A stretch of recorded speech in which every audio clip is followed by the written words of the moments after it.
오늘 하나님께서 우리에게 주시는 말씀은 창세기 41장 50절에서 52절까지의 말씀, 제가 가지고 있는 성경으로 구약성경 64페이지입니다.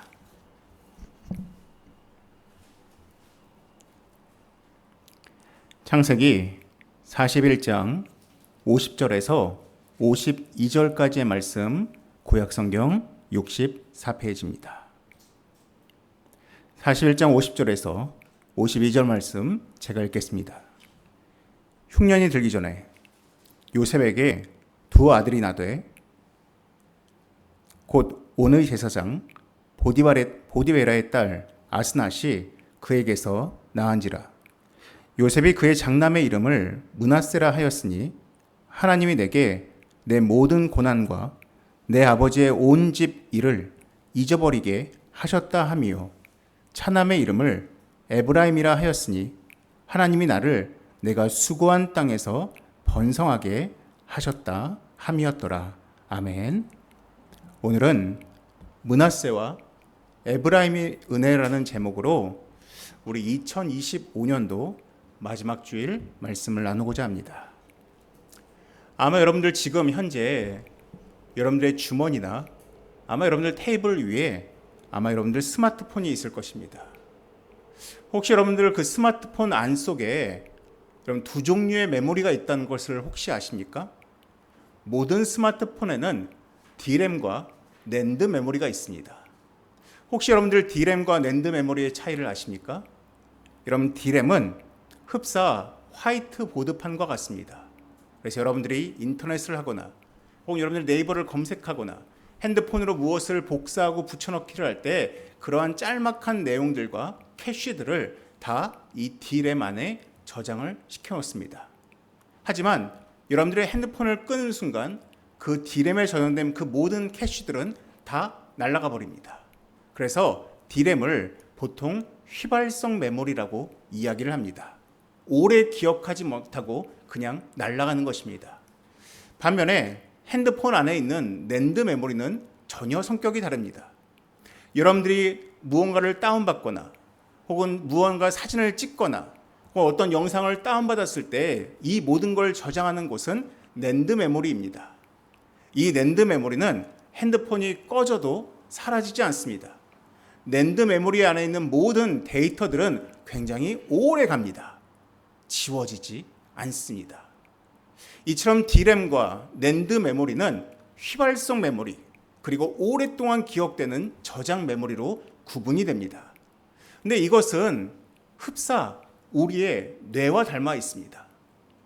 혹자는 우리의 뇌를 기반으로 이러한 조직을 구성을 만들었다고도 이야기합니다. 여러분, 우리의 뇌는 단기 기억과 장기 기억이 있습니다. 단기 기억이 무엇입니까? 누군가가 나에게 핸드폰 번호를 불러주면은 그 핸드폰 번호를 잠깐 기억하는 것입니다. 그래서 이 단기 기억은 보통 1시간 이상을 가지 못합니다. 그리고 이러한 단기 기억은 또한 저장의 용량이 많을 수가 없다고 합니다. 이러한 단기 기억으로 저장된 내용들은 대부분 뇌의 전전두엽이 관장한다고 합니다. 그런데 우리가 어떠한 내용을 딱 습득했을 때 이건 내가 오랫동안 기억해야지라고 의지가 생기면은 우리 머릿속에 있는 해마가 작동을 합니다. 그럼 이것을 전전두엽으로 보내는 것이 아니라 대뇌피질로 보냅니다. 그러면 이러한 장기 기억된 기억들은 굉장히 오랫동안, 심지어 평생 동안 간다라고 이야기를 합니다. 이처럼 우리는 살면서 어떠한 것은 짧게 기억하고 어떠한 것은 오랫동안 기억하면서 우리의 삶을 유지합니다. 근데 여러분 문득 그런 생각 들지 않으십니까? 오랫동안 기억해야 되는 것은 짧게 기억하고 짧게 기억해야 될 것을 오래 기억한다면은 그럼 그 인생이 어떠하겠습니까? 그럼 예를 들어 이런 생각을 해보십시오. 수학을 공부하는 아이가 있습니다. 수학을 공부하는 아이가 수학 정석 1을 딱 펴놨습니다. 그럼 미분과 적분을 공부합니다. 근데 미분과 적분에 있는 그 수많은 공식들이 장기 기억을 해야 되는데 자꾸만 단기 기억을 합니다. 1시간밖에 기억을 못하고 다 사라져버립니다. 근데 그날 점심에 먹었던 학교 급식 메뉴는 머릿속에 장기 기억으로 남아 있습니다. 오랫동안 머릿속에 남아 있습니다. 그럼 시험 볼 때 어떻겠습니까? 그 성적은 그냥 추락하고 말 것입니다. 이건 비단 지식을 습득할 때만 적용되지 않습니다. 이건 관계에서도 적용됩니다. 여러분, 부모와 자식 간의 관계를 생각해 보십시오. 부모는 자식에게 수많은 것들을 해줍니다. 일반적으로 정상적인 부모라면은 사랑을 부어주고 공급해주고 무언가를 제공해줍니다. 근데 우리 자식들은 부모가 해주는 그 수많은 것들이 있음에도 불구하고 자꾸만 그 마음속에 기억 남는 것은 무엇입니까? 서운한 기억, 섭섭한 기억, 나에게 잘못한 준 기억만 자꾸만 장기로 남습니다. 부모님이 나를 위해서 아침마다 점심마다 저녁마다 밥을 해준 기억들은 다 단기로 남아서 그냥 1시간 되면 다 사라져버리고, 무언가 나에게 섭섭하게 해준 기억만 내 머릿속에 오랫동안 남아있는다면 그럼 과연 그 관계가 정상적으로 유지가 되겠습니까? 여러분들은 어떻습니까? 여러분들은 이 땅을 살아가면서 수많은 사람들과 관계를 맺을 것입니다. 심지어 여러분들은 여러분들 스스로와도 관계를 맺을 때가 있습니다. 여러분 스스로 가운데도 오랫동안 기억하고 싶은 기억이 있고 금방 잊고 싶은 기억들이 있을 것입니다. 내가 실수한 기억, 내가 잘못한 기억, 내가 무언가를 해를 끼친 기억들은 오래 갖고 싶지 않고 대신 내가 잘한 기억, 나에게 풍성하고 행복함을 주었던 기억들은 오래 갖고 싶을 것입니다. 근데 만약 여러분들이 살면서 그게 자꾸만 거꾸로가 된다면, 안 좋은 기억은 자꾸만 장기로 기억이 되고 좋았던 기억은 자꾸만 잊어버린다면 그 삶이 얼마나 피폐하겠습니까? 얼마나 괴로운 인생을 살겠습니까? 저 오늘 2025년도 마지막 주일에 말씀 가운데 무슨 말씀을 전할까 고민하다가 이 주제가 우리에게 참 필요할 것 같습니다. 여러분, 지난 1년 동안 여러분들은 수많은 시간들을 보냈을 것입니다.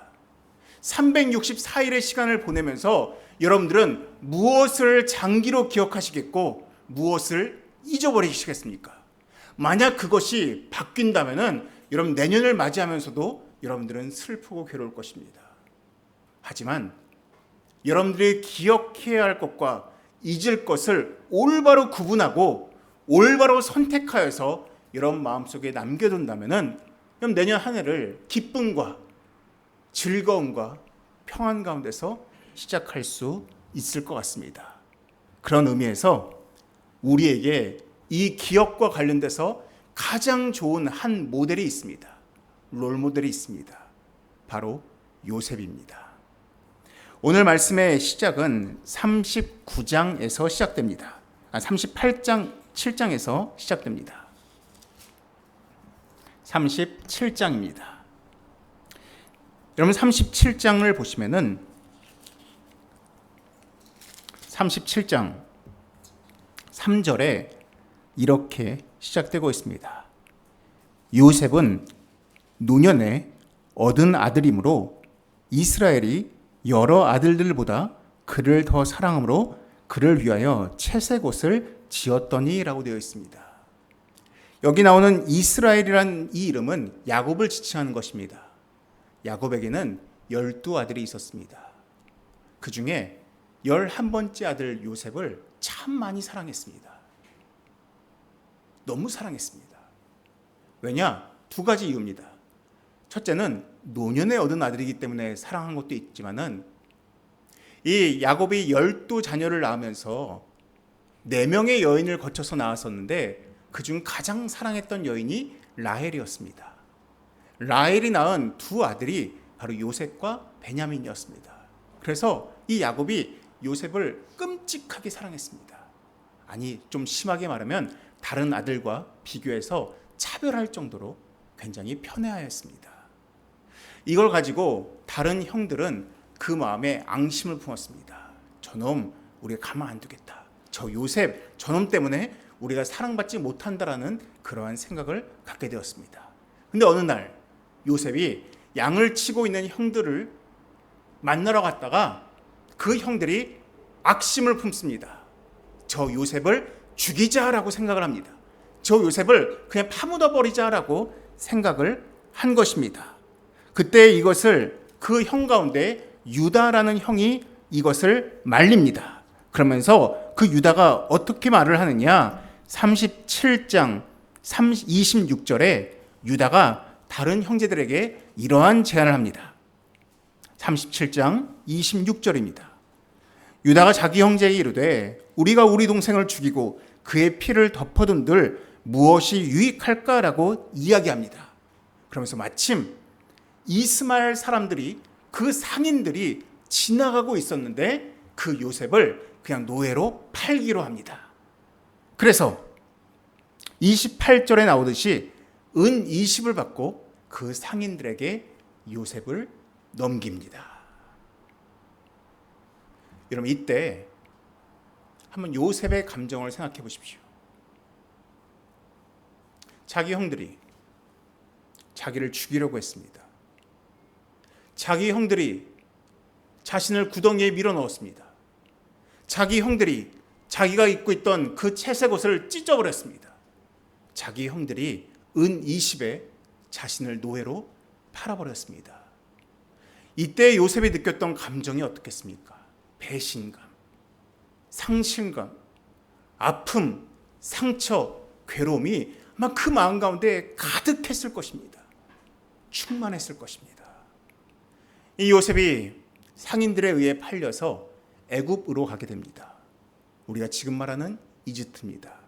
그리고 한 집에 팔려가는데 그 집은 바로 왕의 신하인 보디발이라는 친위대장의 집에 노예로 팔려가게 됩니다. 근데 그 집에서 어떠한 일을 경험하게 되는지 아십니까? 39장 2절에서 5절에 나오고 있습니다. 39장 2절부터 5절에 요셉에게 어떠한 사건이 벌어지는지 언급됩니다. 제가 읽겠습니다. 여호와께서 요셉과 함께 하심으로 그가 형통한 자가 되어 그의 주인 애굽 사람의 집에 있으니 그의 주인이 여호와께서 그와 함께 하심을 보며 또 여호와께서 그의 범사에 형통하게 하심을 보았더라. 요셉이 그의 주인에게 은혜를 입어 섬김에 그가 요셉을 가정 총무로 삼고 자기의 소유를 다 그의 손에 위탁하니 그가 요셉에게 자기의 집과 그의 모든 소유물을 주관하게 할 때부터 여호와께서 요셉을 위하여 그 애굽 사람의 집에 복을 내리심으로 여호와의 복이 그의 집과 밭에 있는 모든 소유에 미친지라. 여러분, 요셉이 보디발의 집에 팔려갔습니다. 노예가 되었습니다. 여러분, 이때 요셉이 선택할 수 있는 것은 두 가지입니다. 자기를 팔아서 자기를 노예로 판 그 형들에 대한 그 미움, 형들에 대한 상실감, 배신감으로 인해서 그 감정에 그냥 억눌려 있는 것입니다. 왜 날 이렇게 팔았을까? 왜 날 이렇게 괴롭게 했을까? 어떻게 형들이 나를 이렇게 할 수 있을까라는 그 감정의 괴로움 가운데 파묻혀서 어찌할 줄을 모르는 것입니다. 근데 요셉은 성경에 나오듯이 그 보디발의 집에서 열심히 일합니다. 그 마음속의 감정이 어떻게 핸들링 됐는지 잘 모르겠습니다. 근데 열심히 일했습니다. 보디발의 집에서 노예로 있으면서 성실하게 맡은 바 일을 다 하였습니다. 그랬더니 하나님께서 2절에 어떻게 하시느냐? 그를 형통한 자가 되게 하셨다라고 이야기하고 있습니다. 자, 이쯤 되면 좀 인생이 풀리는 것 같습니다. 자기를 팔아넘겼으나 이 요셉이 보디발의 집에서 좀 그의 삶이 좀 이제는 평온함을 누리는 것 같았습니다. 근데 또다시 한 사건이 발생합니다. 보디발의 아내가 요셉을 유혹합니다. 자기랑 동침하자고 이야기합니다. 내가 너의 뒷배가 되어주겠다고 이야기를 합니다. 그때 요셉이 어떻게 반응하는지 아십니까? 39장 8절과 9절에 나와 있습니다. 요셉이 거절하며 자기 주인의 아내에게 이르되 내 주인이 집안의 모든 소유를 간섭하지 아니하고 다 내 손에 위탁하였으니 이 집에는 나보다 큰 이가 없으며 주인이 아무것도 내게 금하지 아니하였어도 금한 것은 당신뿐이니 당신은 그의 아내임이라. 그런즉 내가 어찌 이 큰 악을 행하여 하나님께 죄를 지으리까. 여러분, 우리 영화나 드라마에 보면 나오지 않습니까? 노예가 주인집 마나님과 같이 불륜하여서 좀 그 인생 잘 풀렸다는 여러분 그런 막장 드라마의 시나리오가 있지 않습니까? 요셉 입장에서도 노예 신분인데 우리 보디발의 아내를 좀 잘 유혹해가지고 좀 그래도 평안한 삶을 꾀를 수 있다고 생각했는데 요셉은 거부합니다. 단호하게 거부합니다.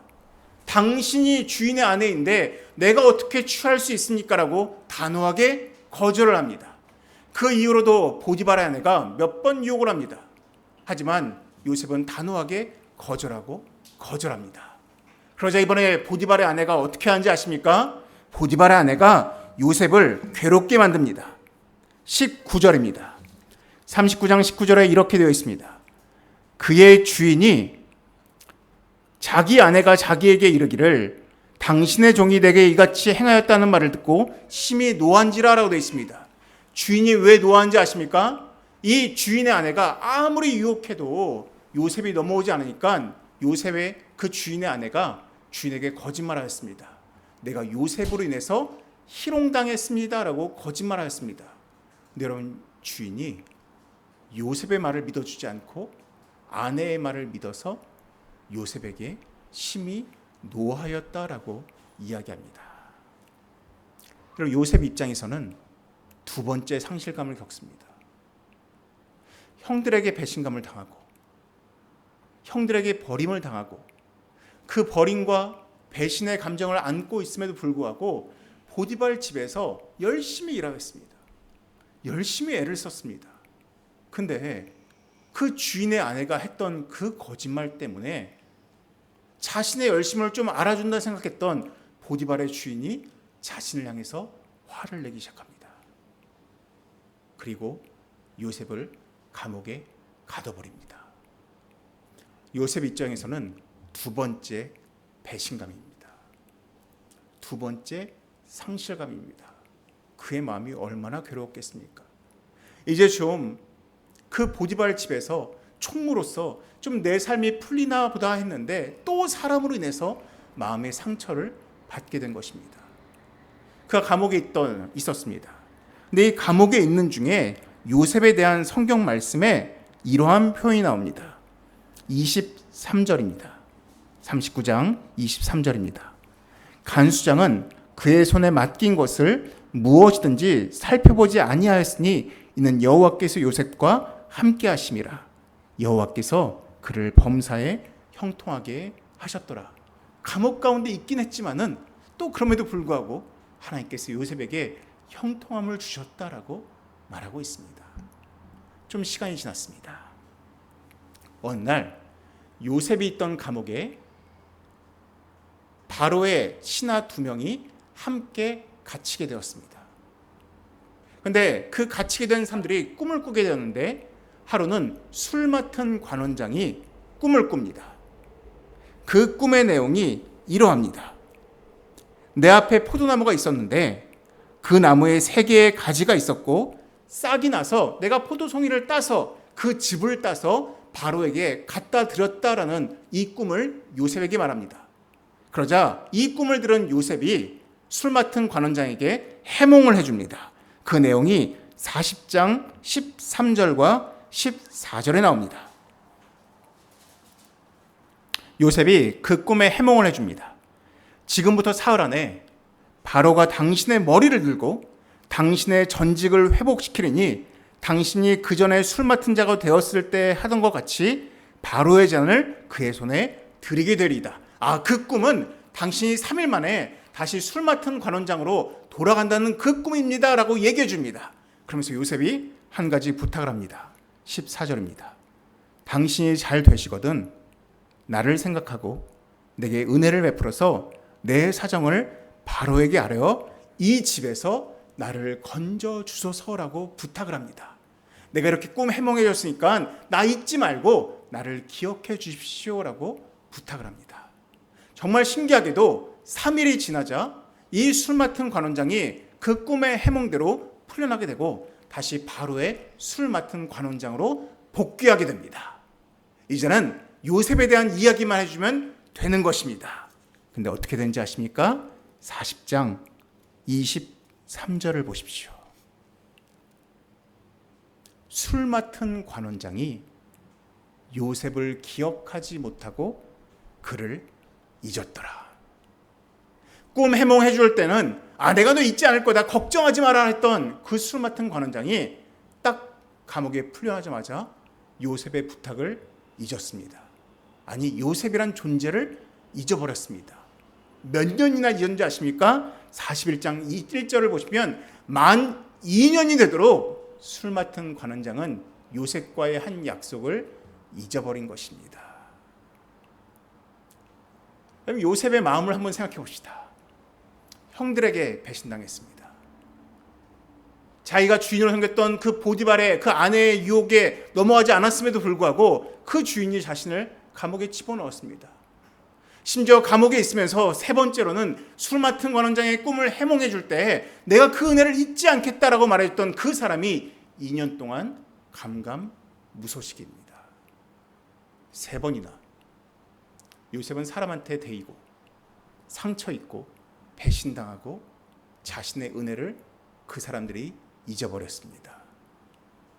그 마음에 어떠한 감정이 남겠습니까? 증오, 미움, 괴로움, 불평, 불만, 그럼 이런 게 남아있을 수 있는 것이, 좀 남아있는 것이 당연한 인간의 감정 아니겠습니까?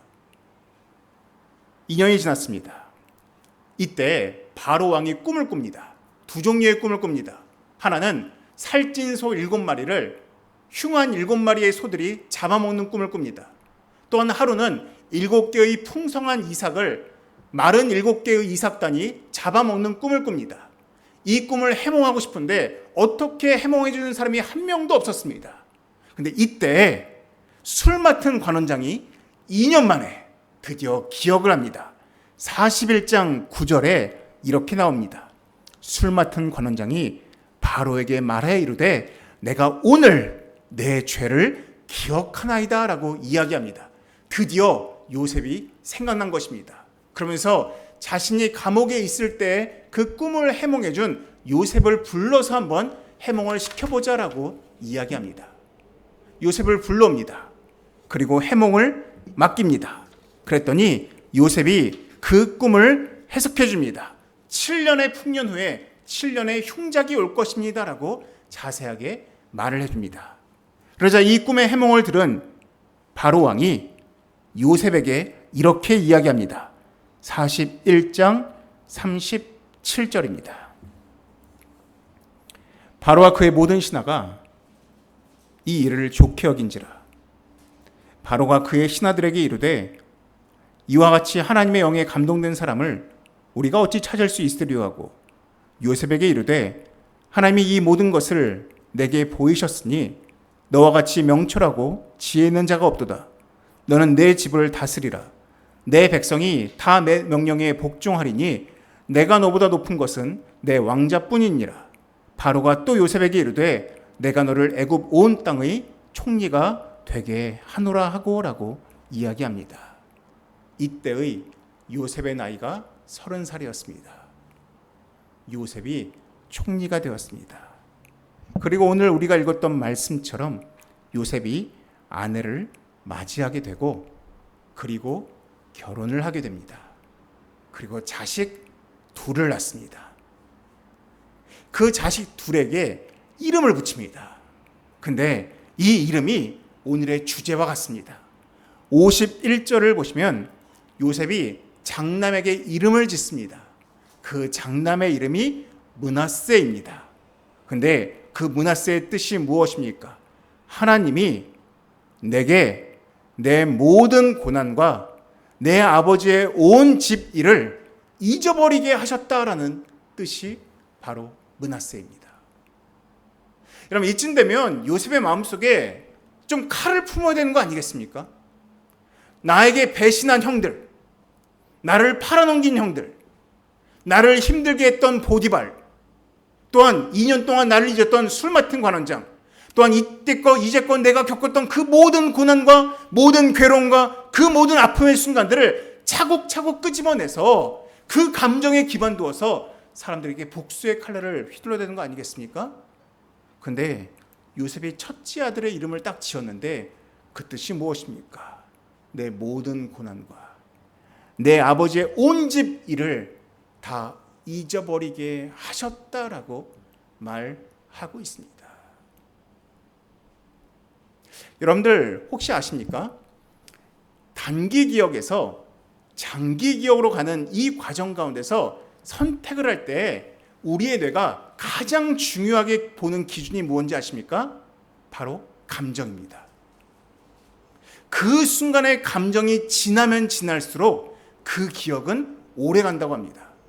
그래서 누군가가 죽은 기억, 내가 심각한 공포 가운데 있었던 기억, 내가 누군가를 극심하게 두려워했던 기억, 내가 마음속에 굉장히 괴로웠던 그 기억들은 그때의 그 감정이 남아있기 때문에 그러한 기억들은 오래 간다는 것입니다. 그래서 사람들은 보통 즐거웠던 기억보다는 슬프고 아프고 괴로웠던 기억들이 훨씬 더 오래 가는 이유가 그 감정의 깊이가 훨씬 더 깊기 때문이라고 합니다. 어찌 보면은 요셉이 지금 말하는 고난과 형들로 겪었던 그 모든 고통의 순간들은 어찌 보면은 더 오래 가야 되는 기억들입니다. 잊을 수가 없는 것입니다. 여러분, 고통스러운 기억들은 더 오래 가기 마련 아니겠습니까? 군대에서도 고통스러웠던 기억이 더 오래 가는 것이 일반입니다. 근데 요셉은 뭐라고 말합니까? 그 온 집 일을 잊어버리게 하셨다라고 말하고 있습니다. 여기서 중요한 포인트는 내가 잊어버렸다가 아닙니다. 잊어버리게 하셨다입니다. 요셉은 그 기억들을 스스로가 잊어버린 것이 아닙니다. 하나님께서 잊어버리게 하셨다라고 말하고 있는 것입니다. 어떻게 잊어버릴 수가 있는지 아십니까? 둘째 아들의 이름에 그 힌트가 있습니다. 차남의 이름을 에브라임이라 하였으니 하나님이 나를 내가 수고한 땅에서 번성하게 하셨다 함이었더라라고 나와 있습니다. 요셉은 분명 그 마음속에 고통과 슬픔과 괴로움의 시간이 분명 있었습니다. 없지 않았습니다. 근데 그 30살이 되는 이 순간에 이르도록 내가 이 자리에 있는 그 이유를 살펴보니까 하나님께서 나에게 주셨던 그 은혜가 더 놀랍다는 사실을 그는 체험한 것입니다. 순간순간 어려움에 있을 때마다 하나님께서 나를 형통하게 하셨다는 그 놀라운 은혜를 그는 기억하고 있던 것입니다. 그렇기 때문에 그 압도적인 놀라운 은혜가 나의 그 괴로움의 고통의 은혜를 다 잊어버리게 한 것입니다. 다 휩쓸어버리고 남아있지 않게 하셨던 것입니다. 그러니 그는 그 놀라운 주의 은혜에 대한 기억이 그 아픔의 기억들을 다 몰아내 버렸다라고 말하고 있는 것입니다. 여러분, 지난 한 해 동안 여러분 가운데 분명 슬프고 아프고 괴로운 기억이 있을 것입니다. 사람들로 인해서 상처받고 배신당한 기억이 있을 수 있습니다. 또 여러분들의 잘못한 순간순간들의 기억이 있을 수 있습니다. 근데 그 기억이 남아있다는 것은 다른 말로는 여러분들에게 주신 그 놀라운 하나님의 은혜를 여러분들이 기억하지 못하고 있다는 반증입니다. 여러분들의 놀라운 하나님의 은혜를 기억하고 있다면 그 아픈 기억이 결코 남아있을 수가 없다는 것입니다. 여러분, 종종 그런 말 합니다. 마음에 상처가 있으면 그 상처를 주었던 사람들을 마주하게 되면은 그 상처가 스물스물 떠오른다라고 이야기합니다. 여러분, 물론 요셉이 지금 이 순간에는 므낫세, 에브라임 하면서 나 잊어버렸어. 또한 주신 은혜가 너무 커라고 이야기했습니다. 근데 만약에 훗날 요셉이 정말로 자기에게 상처를 주었던 형들을 만난 그 순간에는 요셉이 어떻게 반응했겠습니까? 그것이 성경에 나오고 있습니다. 창세기 45장 4절과 5절에 나와 있습니다.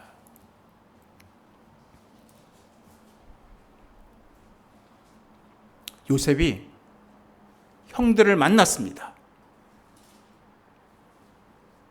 여러분, 그때의 옛 감정이 떠오를 수도 있고 트라우마가 떠오를 수도 있습니다.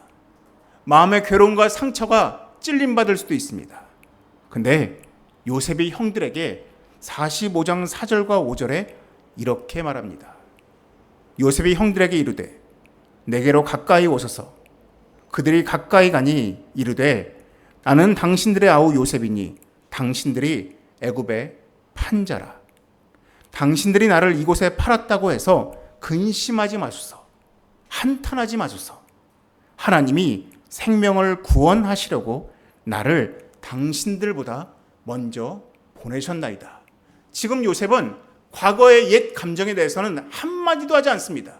물론 그 사실은 기억하고 있습니다. 하지만 그때의 감정은 남아있지 않습니다.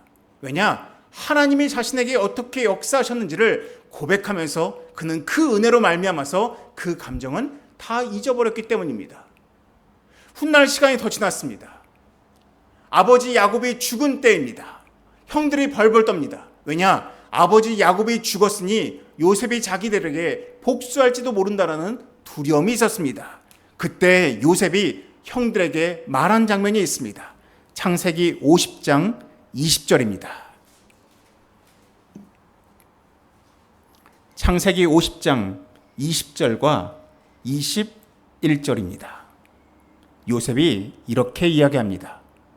당신들은 나를 해하려 했으나 하나님은 그것을 선으로 바꾸사 오늘과 같이 많은 백성의 생명을 구원하게 하시려 하셨나니 당신들은 두려워하지 마소서.